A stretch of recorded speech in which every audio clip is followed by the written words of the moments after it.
ভাই, আদান দিচ্ছে, চল নাচ ফিরে আসি। হাই আল্লাহ, আমার বন্ধু তো 5 বছর আগে মারা গেছে।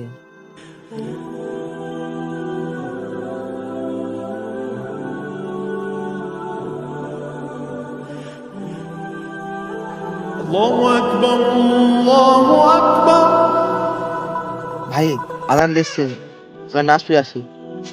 না, নামাজ পড়ে বেরোনি। পরে কখন পড়বেন? সময় তো শেষ হয়ে আসছে। আরে ভাই, নামাজের পড়া তো এখন অনেক সময় আছে। আমরা এখন যুবক মানুষ, আমরা তো যুবক। আমরা তো এখনো যুদ্ধ হবো, তারপরে নামাজ পড়বো। এখন তো অনেক সময় আছে। আচ্ছা, মৃত্যু কি শুধু বৃদ্ধদের জন্যই?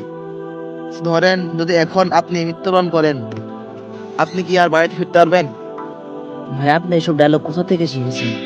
আপনি মনে হয় বেশি বেশি সিনেমা নাটক দেখেন, তাই না? না, সত্যি সিরিয়াস। যদি এখন আপনি বাড়িতে না ফিরেন, তাহলে আমি যদি এখন বাড়ি না ফিরি, তাহলে কি আপনি আমার জন্য কাঁদবেন?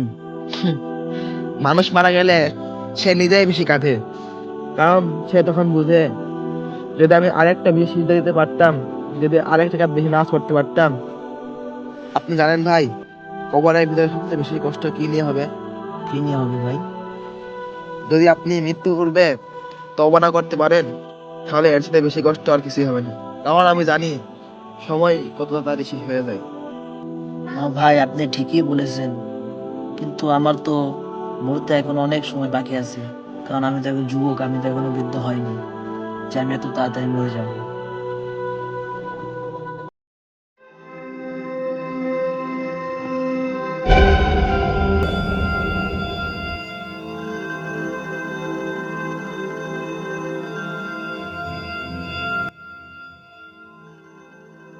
হাই আল্লাহ, আমার বন্ধু তো 5 বছর আগে মারা গেছে। তাহলে এখানে এতক্ষণ কে ছিল? আমার সাথে কে কথা বললো? আল্লাহ।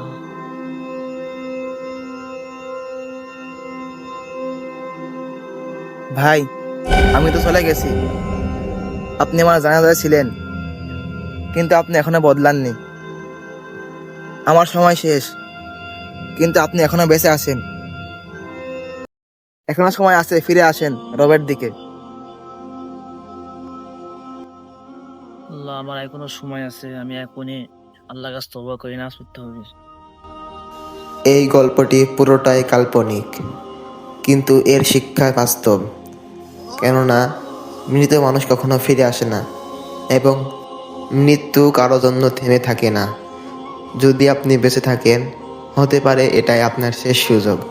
এখনো সময় আছে, ফিরে আসেন রবের কাছে।